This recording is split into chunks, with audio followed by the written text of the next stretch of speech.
Çok güzel değil mi?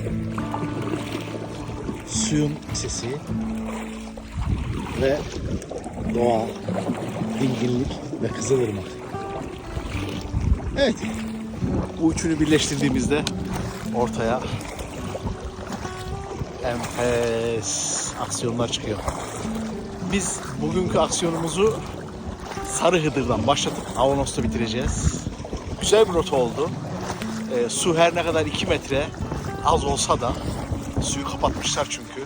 Birçok yerde kayalara takılsak da suyumuzu unutup sevgililerden su istesek de, suyumuzu unutup onu bitirip piknik yapanlardan su istesek de çok güzeldi, çok keyifliydi ya. Baksanıza. Güzel değil mi? Manzara. Anlatmaya gerek yok. Hadi bakalım. Bizde aksiyon bitmiyor. Takipte kalın.